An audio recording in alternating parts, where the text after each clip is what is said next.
Alright, welcome and thank you for staying with us. I think we can all agree that we have zero vote of confidence in our administrative head in terms of our sports, notably the football aspects. The likes of the NFF and the NSC, we all know and we have come to conclusion that they are not doing us and steering us in the right direction. Hence why some names have been popping out, you understand, to take head of the administrative aspects, the likes of John Obi Mikel. And there's one notable name that is making waves, Michael Emenalo, the former Super Eagles player, and popularly known for his scouting expertise. What if I told you he was once an assistant coach in 2010 to Carlos Ancelotti, where he won the Premier League, but he was notably known for his administrative role in scouting and signing players for Chelsea. I can count numerous players. So in terms of development and talent hunting, I'll tell you for a fact he has something to offer. The likes of Eden Hazard, N'Golo Kante, many more names, Williams, Eto'o, were signed under his reign while he was at Chelsea. And I'll tell you for a fact, if we can't get Emenalo, you understand, to come and direct the affairs of the Super Eagles or our sporting sector in Nigeria entirely, I'll tell you for a fact he has been able to leave his mark. So if you can't get him to come and direct the administrative aspect, you can as well get somebody that is closer to him, at least to come and replicate something relating to the Super Eagles of Nigeria. Recently, Chelsea played a friendly match, 6-4, while people were invested in watching the scorelines and bantering Chelsea. Final whistle, we took a closer look at a player that is eligible to play for Nigeria, starting for Chelsea, and is related to Michael Emenalo. I'll tell you for a fact, I've been hearing the name, I've been seeing the statistics, but I had to watch firsthand by myself. Starting from the left-hand side, where he was strong and commanding. The reason why I'm talking about this player is because he's eligible to play for the Super Eagles of Nigeria, or Nigeria as a whole. Welcome to another episode of Discovery, where we discuss players eligible to play for the country, which is very, very important. Not just the male sector, the female sector. I've talked about the Flamingos, the Falconets, the Super Eagles, and the Super Falcons entirely. If you're eligible to play for the green and white, believe me, this is the channel where we shine the right spotlight and talk about you extensively. Like I said, while the likes of Joao Pedro, the likes of Watson, the likes of Satpayev stole the headline by creating and scoring goals, there was a player that was an unsung hero. Though the defenders these days don't tend to get the credit, because the players, I'm talking about the attackers and midfielders, steal the highlights by getting on the score sheet or creating goals. This defender started as a left back, an 18-year-old player, matured for his age.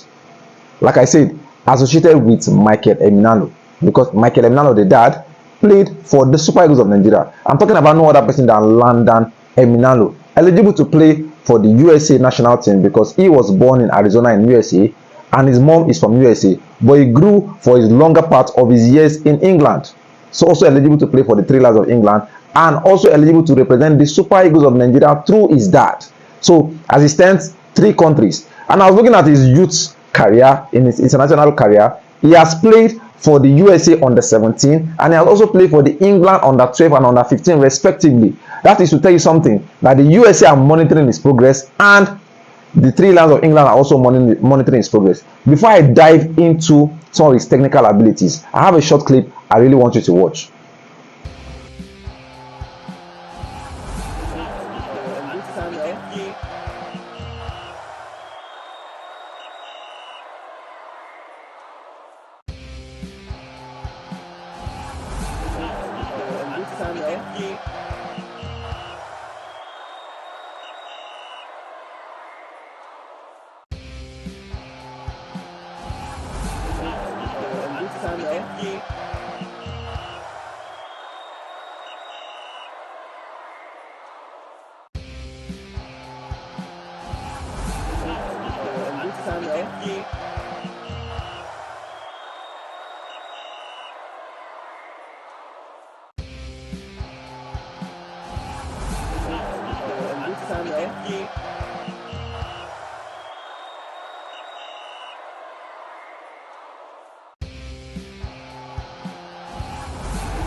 Yes, what you just watched is a graphic of what Landon Emenalo can do. A player that can play as a defensive midfielder, a centre back, or a left back.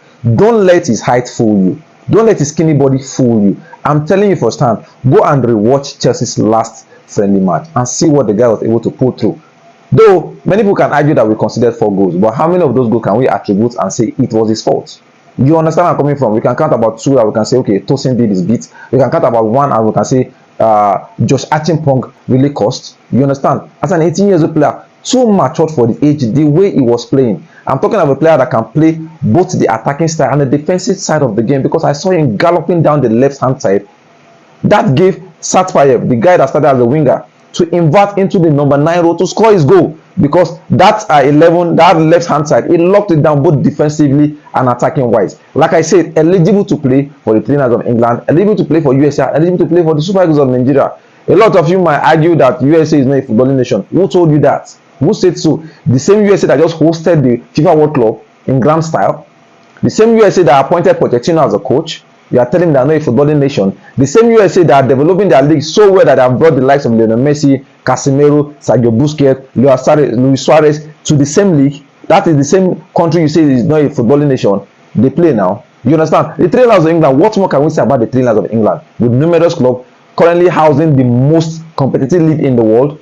You understand? So Nigeria as a country, we are lacking behind in that aspect. I don't want it to be a time when Landon Emenalo is so matured that we can't convince him to play for the Super Eagles of Nigeria. There's one thing that he's not shy of. His dad is the representative of his dad. The reason why I started the production by linking him with his dad is because his dad has done so much more for players out there in terms of his job. Now imagine how his dad is a big impact of his career, because I was looking at him. He started his career at Chelsea at the age of very young, at the age of I think 13, 12 or so. You understand? Hence moved to Monaco when his dad left Chelsea to Monaco. You understand? When his dad now left Monaco as a sporting director, he came back to Chelsea because Chelsea saw something important in him, and since then he has not disappointed. Last season as a player at the Unders, he has mounted almost 20 appearances. A player that has not amassed almost 70 appearances in his total career. I will tell you for a fact, during Chelsea's campaign of playing in the Conference League, he was one of those players, but he was an unused substitution. In every Chelsea training in the senior team, if there's any chance, coaches have come in and have tried to make him train with the senior team. Rosinho made him train with the senior team. Maresca made him train with the senior team. And now Xabi Alonso is making him train with the senior team. Look at the profiles of these coaches that I've called, the likes of Maresca, the likes of Rosinho, the likes of Xabi Alonso. And look at what we have in the Super Eagles. So if these foreign-based coaches can see something in Landon Emenalo, whether as a prospect for Chelsea, as a prospect to loan out and get more playing time, why can't we also see it? Gone are the days when we need to rely on the age of 20, 25 before they come into the system. No, I think 18 is the new age of maturity in terms of football. A lot of us can agree with that. Kubasi recently won the best young player of the World Cups at 18, commanding. Kubasi has won the Euros. At 17, he was playing for Spain, winning the Euros. At 18, what are we saying? Winning the World Cup. You understand? So next World Cup, Kubasi will just be matured, not yet in his prime. So we should be able to learn one or two things from this football developed country. You understand? And make ourselves a developing country so that these players can come and play for us. A player that is young, that is seeing no future in what USA are doing currently, that is seeing no future in what England is doing currently, and you tell us that he's not good enough for the Super Eagles. No, come on. There's something to watch out for Landon Emenalo. Signed to Chelsea until 2031. That is about 4-5 years from now. There's a lot to expect from this guy. And I'll tell you for a fact, if I'm looking at the history of Chelsea and Nigerian players, not just Nigerian players, African players, there's been a bromance, there's been this room for success among themselves. It's like a symbiotic relationship where one is also gaining and the other one is also gaining. Because once you are playing for Chelsea and you're an African team, believe me, there's something to take note of. I'm telling you for a fact, Landon Emenalo will surpass his dad. All of us enjoying what Michael Emenalo gave us as a player during his time. I think it was one of the 1996 winning set or something like that. You understand?